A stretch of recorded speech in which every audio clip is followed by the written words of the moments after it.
Porque cada día es un reto. Porque cada día necesitamos sabiduría. Vale la pena buscar al Maestro de Maestros y recibir lecciones para vivir. Este es un mensaje de actualidad para vivir el presente con sabiduría y ver el futuro con esperanza. Este es su programa cristiano, Lecciones para Vivir. Bienvenidos, hermanos, a la segunda lección de la serie El Santuario. La vez pasada aprendimos las 5 funciones del santuario celestial.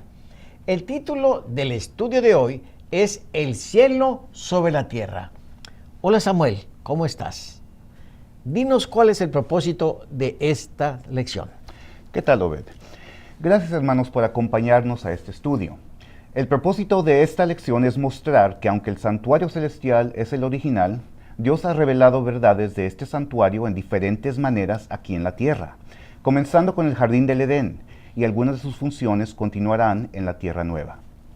Les invito a ponernos en las manos de Dios antes de comenzar nuestro estudio. Oremos. Te agradecemos, oh Dios, tus bendiciones e imploramos que estés con nosotros al estudiar tu palabra. Te lo pedimos todo en el nombre de nuestro Señor Jesús. Amén. Amén. Un hombre muy respetado, conocido como el tío Johnson, murió en Michigan a la increíble edad de 120 años. Quizás se pueda acreditar su larga edad al optimismo que lo caracterizaba. Un día, mientras trabajaba en su jardín, cantaba himnos que alababan a Dios. Su pastor pasó por allí y le dijo: «Tío Johnson, parece estar muy feliz hoy». Y el viejo contestó: «Sí, estaba pensando». Y el pastor le preguntó: «¿Pensando en qué?». «Oh, pastor», le dijo el tío Johnson, «si las migajas de gozo que caen de la mesa del maestro desde el cielo hasta la tierra son tan buenas, ¿cómo será la gran barra de pan en el cielo?». El tío Johnson gozaba de un poco del cielo en la tierra, pero esto no es lo que la lección se refiere. ¿A qué se refiere la lección, Samuel? ¿Cómo es que gozamos del cielo en la tierra? Mira, desde que Dios creó a los seres humanos, su propósito ha sido estar entre ellos. Podemos decir que el Edén era un poco del cielo en la tierra. Dios se comunicaba personalmente con Adán y Eva, pero después del pecado tuvo que utilizar otras formas para estar entre nosotros. Sabemos que Dios está ministrando para nosotros en el santuario celestial, y Él nos ha revelado verdades acerca de este santuario en diferentes formas en la tierra. En la lección pasada vimos 5 funciones del santuario celestial. Primero, vimos que es la residencia de Dios. Segundo, también es la sala del trono, de donde Dios gobierna el universo. Tercero, vimos que es el lugar de adoración. Cuarto, también es el tribunal de donde Dios conduce los juicios justos. Y quinto, es el centro de salvación para los seres humanos. El santuario existe solo con relación a la creación. De no haber criaturas, no habría necesidad de un santuario. Las 5 funciones, inclusive la de ser residencia de Dios, tienen que ver con Dios y sus criaturas, no solamente con los seres humanos, sino con los seres de todo el universo. Como seres humanos pecadores, posiblemente en lo que más nos hemos enfocado en cuanto al santuario es su función como el centro de salvación y tribunal del juicio. Pero antes del pecado, el santuario ya cumplía sus otras funciones. Hoy veremos varias formas en las que Dios nos ha revelado información sobre el santuario celestial. Durante la presidencia de John F. Kennedy, un miembro de su gabinete, el abogado general Roberto Kennedy, tenía una relación única con el presidente porque era su hermano. Se cuenta que recibió a los nuevos abogados del departamento diciendo: «Aunque esta organización es muy grande, cuando uno de ustedes haga algo excepcional, yo lo sabré y se anotará en su registro». Yo también fui un significante obrero en el Departamento de Justicia, pero ahora soy el abogado general debido a mi perseverancia, mis largas horas de arduo trabajo y al hecho de que mi hermano llegó a ser el presidente de los Estados Unidos. Bueno, no en ese orden específico. Es valioso estar bien relacionado, ¿no es cierto? La Biblia nos dice que nosotros fuimos hechos a la imagen de Dios y esto nos da una relación extraordinaria con Él. Esa relación nos da un valor incalculable. Samuel, ¿de qué manera se relacionó Dios con el ser humano después de la creación? ¿Qué paralelismos encontramos en el jardín del Edén y en el santuario? Bien, entremos a la primera sección titulada El primer santuario en la tierra. En Génesis 2:8 dice: Jehová Dios plantó un huerto en el Edén, al oriente, y puso ahí al hombre que había formado. Y en el libro Patriarcas y Profetas, página 33, dice que Adán y Eva se gozaban en la comunión directa con su Creador, sin ningún velo oscurecedor de por medio. Así se relacionaba Dios con el ser humano, en forma directa. Dios creó el jardín del Edén como un símbolo del santuario, aunque el Edén no era un santuario en el sentido que el tabernáculo israelita lo era. En la narración del jardín del Edén encontramos los comienzos de la teología del santuario. Veamos algunos paralelismos entre ambos. Primero, su orientación era hacia el oriente o hacia el este. Leo en Génesis 3:24 y dice: Echó pues fuera al hombre y puso al oriente del huerto de Edén querubines para guardar el camino del árbol de la vida. La puerta del Edén quedaba hacia el oriente, y en Éxodo 27, 13 al 16 dice: Y en el ancho del atrio por el lado del oriente, al este, habrá 50 codos, una cortina de 15 codos de cada largo de la puerta, y la cortina de la puerta de 20 codos, para un total de 50 codos. La puerta del santuario también daba hacia el oriente. Segundo punto. El árbol de la vida mencionado en Génesis 2:9 estaba representado por el candelabro, que tenía talladas figuras de flores de almendro y manzanas, descrito en Éxodo 37:31, donde dice: Harás además un candelero de puro oro, labrado a martillo se hará el candelero. Su pie, su caña, sus copas, sus manzanas y sus flores serán de lo mismo. El tercer punto. El Edén era una fuente de agua al igual que el santuario. Dice Génesis 2:10: Y salía del Edén un río para regar el huerto. Y en Ezequiel 47:12: A su tiempo madurará, porque sus aguas salen del santuario, y su fruto será para comer y su hoja para medicina. El cuarto punto. Las pieles de animales fueron usadas para cubrir a Adán y a Eva en Génesis 3:21, donde nos dice: Y Jehová Dios hizo al hombre y a su mujer túnicas de pieles y los vistió. Y en Levítico 7:8 dice: Y el sacerdote que ofreciere holocausto de alguno, la piel del holocausto que ofreciere será para él. Las pieles eran para el sacerdote. Número 5. El jardín del Edén era un lugar donde Dios y los humanos se encontraban en una relación armoniosa.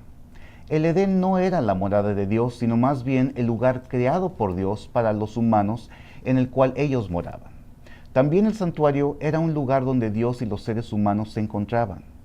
El Edén describe la relación del ser humano con Dios antes de la caída en el pecado, mientras que el santuario describe la situación después de la caída. Y el último punto, número 6, en Edén se presenta un juicio investigador, que incluye una investigación seguida de una sentencia. En el santuario también se lleva a cabo un juicio investigador. Obed, ¿sabes cuál fue la mayor pérdida de Adán y Eva? ¿Cuál? La mayor pérdida de Adán y Eva fue no poder estar más en la presencia inmediata de Dios. Sí, realmente eso es cierto. La siguiente sección se titula Copia del modelo. El 25 de enero de 1990, el vuelo 25 de la línea Avianca se estrelló 15 millas antes de llegar al aeropuerto Kennedy Internacional de Nueva York, matando a sus 73 pasajeros. Al darse cuenta que la nave se había quedado sin gasolina, los pilotos solicitaron aterrizaje prioritario en lugar de aterrizaje de emergencia. Por no usar la palabra exacta emergencia y por estar mal el tiempo y haber mucho tráfico, se colocó el avión en espera hasta que quedó sin gasolina y cayó. Es muy importante seguir instrucciones exactas. A Moisés le fueron dadas instrucciones exactas en cuanto al santuario. Samuel, ¿por qué era especialmente importante seguir las instrucciones exactas en cuanto al santuario? ¿Cuál es la relación entre los santuarios del cielo y de la tierra?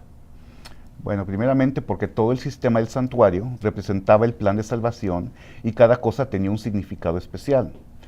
La ropa de los sacerdotes y del sumo sacerdotes, la mesa con sus panes, el altar de incienso, el candelabro, el arca del pacto, así como la roca que golpeó Moisés en el desierto representaba a Cristo, y al golpearla 2 veces se desfiguró su símbolo. Todo lo relacionado con el santuario simbolizaba una parte del carácter de Dios y el plan de salvación. Antes de ver la revelación entre el santuario celestial y el de la tierra, quisiera hacer énfasis en cuanto a la importancia del santuario. La teoría de la creación y el tema del diluvio son bastante discutidos hoy y sin embargo la Biblia dedica unas 800 palabras a la creación y para el tema del diluvio se ocupan 5 capítulos. Pero tanto en el Antiguo Testamento como en el Nuevo, el santuario está en el corazón de sus enseñanzas.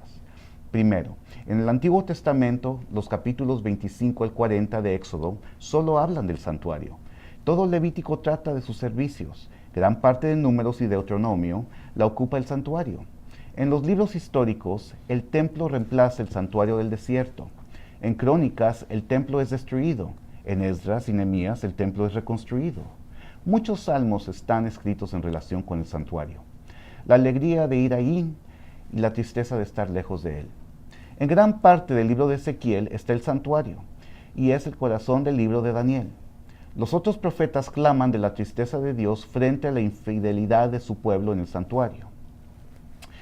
En el Nuevo Testamento Jesús se refiere a sí mismo como un templo. En los evangelios Jesús se hace santuario y habita entre nosotros. En el libro de Hechos surge la iglesia como santuario.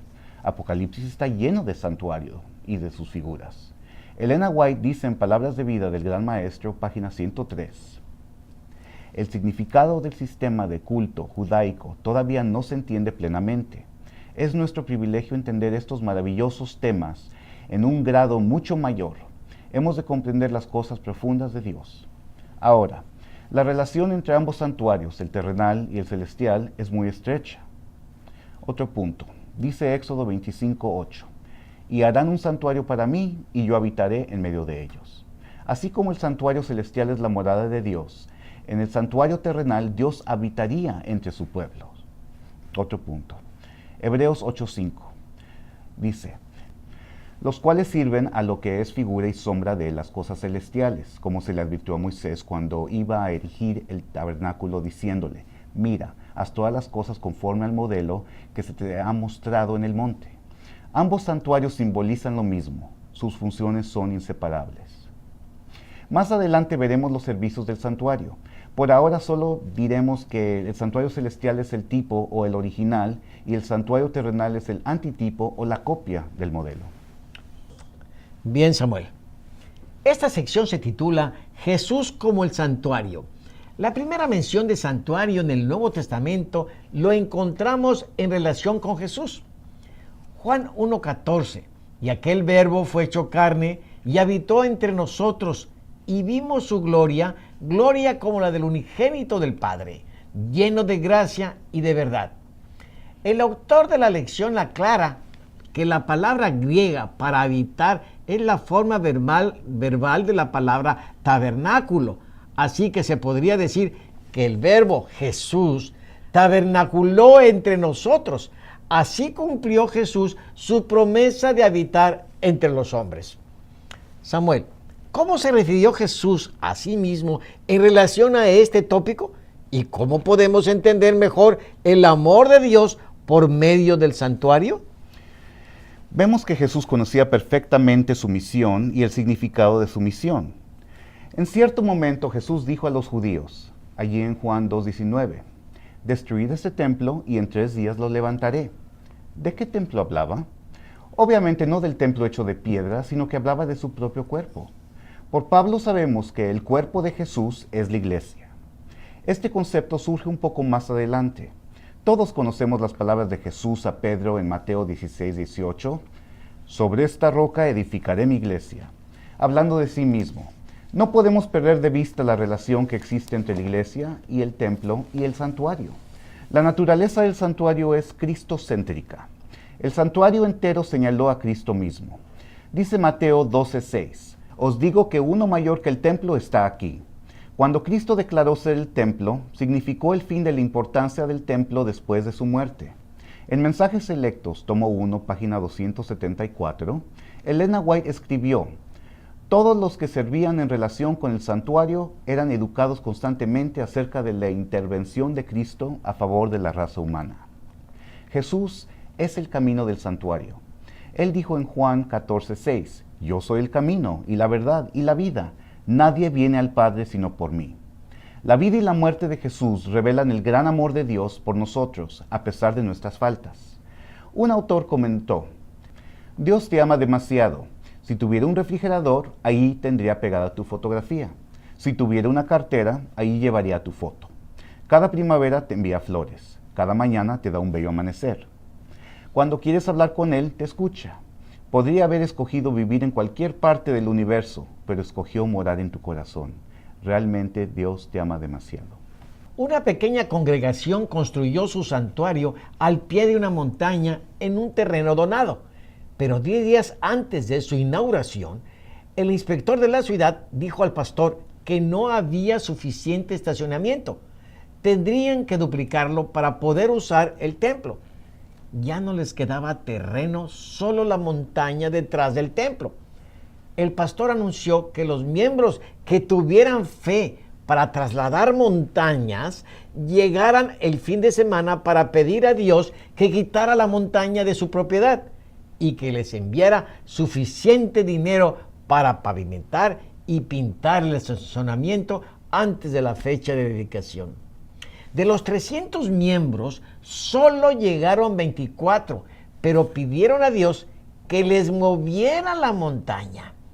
Oraron por 3 horas y al terminar el pastor les dijo: estaremos listos para la inauguración a la fecha anunciada. Dios nunca nos ha quedado mal. Al día siguiente, un mayordomo de la construcción llegó a la oficina del pastor y le dijo: vengo de la compañía Acme Construction. Estamos construyendo un centro comercial en la esquina y necesitamos tierra de relleno. ¿Nos querría vender esa montaña de tierra que tiene detrás de la iglesia? Se la pagaremos y si nos resuelve pronto, le pavimentaremos el estacionamiento gratis. La iglesia amplió su estacionamiento y fue dedicada el día anunciado. Dios cuida de su iglesia y le muestra su aprobación. Samuel, después de que Jesús volvió al cielo como sumo sacerdote, el templo sobre la tierra ya no tenía ningún propósito real en el plan de salvación. Dice Mateo 27:51 que al morir Jesús, he aquí el velo del templo se rasgó en dos de arriba abajo. ¿Por qué fue establecida la iglesia? ¿O cuál es el propósito de la iglesia? Estamos en la sección titulada La Iglesia como Santuario. Me gusta mucho cómo lo dice Pablo en Efesios 2, del 19 al 22. Dice: así que ya no sois extranjeros ni advenedizos, sino conciudadanos de los santos y miembros de la familia de Dios, edificados sobre el fundamento de los apóstoles y profetas, siendo la principal piedra del ángulo Jesucristo mismo, en quien todo el edificio, bien coordinado, va creciendo para ser un templo santo en el Señor, en quien vosotros también sois justamente edificados para morada de Dios en el Espíritu. Es cierto que el templo perdió su función en el plan de salvación, pero aun cuando Jesús regresó al cielo, Dios deseaba morar entre su pueblo en la tierra y estableció su iglesia. Lo enfatiza el versículo 22. Sois justamente edificados para morada de Dios en el Espíritu. Este es un pensamiento impresionante y agrega en 1 Corintios 3:16 y 17. ¿No sabéis que sois templo de Dios y que el Espíritu de Dios mora en vosotros? Y el templo de Dios, el cual sois vosotros, santo es. Si realmente deseamos formar parte del cuerpo de Cristo, tenemos una gran responsabilidad. Debemos vivir una vida de santificación.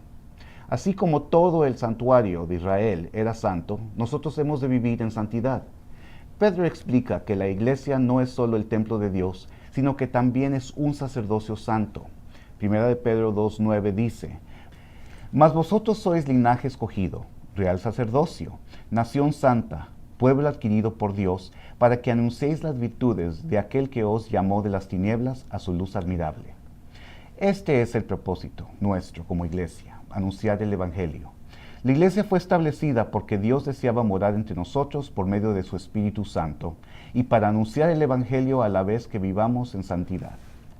En Apocalipsis 1:6 se sigue el mismo pensamiento de Pedro. Dice, y nos hizo reyes y sacerdotes para Dios, su Padre. A Él sea gloria e imperio por los siglos de los siglos. Y el capítulo 20, versículo 6, agrega, sino que serán sacerdotes de Dios y de Cristo y reinarán con Él 1000 años. Aquí está hablando del cielo, pero ¿será solo por el cielo? Samuel, ¿qué importancia tiene el santuario en la tierra nueva y qué similitudes existen entre la ciudad santa y el santuario? Bien, veamos lo que dice Apocalipsis 5:10 acerca de nuestro privilegio en la tierra nueva. Y nos has hecho para nuestro Dios reyes y sacerdotes, y reinaremos sobre la tierra. Aquí se describe a los redimidos como reyes y sacerdotes que sirven en el palacio y en el templo de Dios en la tierra nueva durante la eternidad. Hemos visto que el santuario existía antes del pecado. En la tierra nueva, el santuario ocupa su lugar original, el lugar perfecto de adoración y relación entre Dios y sus criaturas. Pero su significado es aún mayor ahora, porque ha sido el vehículo del plan de redención que ha mostrado la maravillosa fase del amor de Dios, el cual es incalculablemente enorme. Y los que mejor lo entenderán serán los redimidos. En Apocalipsis 21 se describe la Nueva Jerusalén. Notemos algunas similitudes entre la ciudad y el santuario. La ciudad es santa, como lo es el santuario. No se permite que en la ciudad entre nada inmundo, tampoco en el santuario. Tiene la forma cúbica del lugar santísima, y sobre todo Dios está allí. En el verso 3, Juan se refiere a la ciudad como el tabernáculo de Dios con los hombres, donde Él morará con ellos. En el conflicto de los siglos, página 733, escribió Elena White, Cristo aseguró a sus discípulos que iba a preparar mansiones en casa de su Padre. Los que aceptan las enseñanzas de la palabra de Dios no ignoran por completo que se refiere a la patria celestial. Ella explica que en la Biblia se llama la herencia de los bienaventurados una patria. Esta será la recompensa de los santos que ninguna lengua humana alcanza a describir. Solo la conocerán quienes la contemplen. Mi hermano, mi hermana, bien vale la pena llegar a esta patria. Por medio del sistema del santuario vislumbramos el amor de Dios. Agrega Elena White en la página 736 del libro El conflicto de los siglos. Pero a medida que los años de la eternidad transcurran, traerán consigo revelaciones más ricas y aún más gloriosas respecto de Dios y de Cristo. Y de nuestro amor y reverencia hacia Dios y su Hijo irán en aumento por toda la eternidad. ¿Cuánto realmente nos ama Dios? Hacer tanto por criaturas insignificantes. Con razón exclamó Pablo en Hebreos 2:3. ¿Cómo escaparemos nosotros si descuidamos una salvación tan grande? En otras palabras, Dios hizo todo para salvarnos. Si nos perdemos, nosotros seremos los únicos responsables. Samuel, por favor, haz un resumen de esta lección. Muy bien, la resumiremos en 5 puntos. Dios creó el jardín del Edén como un símbolo del santuario. Ambos son el centro de relación, adoración y amistad entre Dios y sus criaturas. Después del pecado, en Edén se presenta un juicio investigador que incluye una investigación seguida de una sentencia. En el santuario también se lleva a cabo un juicio investigador. En este juicio serán exonerados los santos gracias a la muerte de Jesús por nosotros. Punto número 2. El sistema del santuario israelita es figura del modelo celestial. Ambos santuarios simbolizan lo mismo. El plan de redención y sus funciones son inseparables. Es nuestro privilegio estudiar y entender sus funciones para comprender la obra de Dios en nuestro favor. Punto número 3. La naturaleza del santuario es cristocéntrica. El santuario entero señaló a Cristo mismo, y Jesús dijo, yo soy el camino y la verdad y la vida. Nadie viene al Padre sino por mí. Su iglesia está fundada sobre él. Punto número 4. El templo israelita perdió su función en el plan de salvación después de la muerte del verdadero Cordero de Dios. Pero aun cuando Jesús regresó al cielo, Dios deseaba morar entre su pueblo en la tierra y estableció su iglesia para morada de Dios en el Espíritu. Como dijo Pablo, somos el templo de Dios y el Espíritu de Dios mora en nosotros. Y por último, punto número 5. A la Nueva Jerusalén se le llama el tabernáculo de Dios. Ahí morará Dios con nosotros y seremos reyes y sacerdotes y reinaremos sobre la tierra. Hermanos, ninguna lengua humana alcanza a describir la herencia de los santos, pero bien vale la pena llegar a esta patria. Gracias, Samuel. Obed, antes de terminar esta sesión, me gustaría leer algo de un libro que se titula La historia de la redención, escrito por Elena White, que me encontré. Página 452. Hablando de la Santa Ciudad, nos dice: ahí las mentes inmortales estudiarán con deleite inextinguible las maravillas del poder creador, los misterios del amor redentor. No habrá ningún adversario cruel y engañador para tentarnos y olvidarnos de Dios. Toda facultad será desarrollada, toda capacidad aumentada. La adquisición de conocimientos no cansará la mente ni desgastará las energías. Se llevarán a cabo las más grandes empresas, se alcanzarán las más elevadas aspiraciones, se realizarán las más elevadas ambiciones, y aún surgirán nuevas alturas que alcanzar, nuevas maravillas que admirar, nuevas verdades que comprender, nuevos propósitos para ocupar las facultades de la mente, el alma y el cuerpo. ¿No es maravilloso? ¿No va a ser maravillosa la Santa Ciudad? Definitivamente. Yo creo que ninguno de nosotros va a querer perderse este evento porque queremos estar adentro junto con los redimidos, ¿no es cierto? Así es. Muy bien. Amigos y hermanos, gracias por estar con nosotros en el estudio de esta lección. La siguiente lección lleva por título Los sacrificios. Los esperamos y que Dios les siga bendiciendo. Yo he venido para que tengan vida y para que la tengan en abundancia. Descubra cómo recibir este don en Lecciones para Vivir.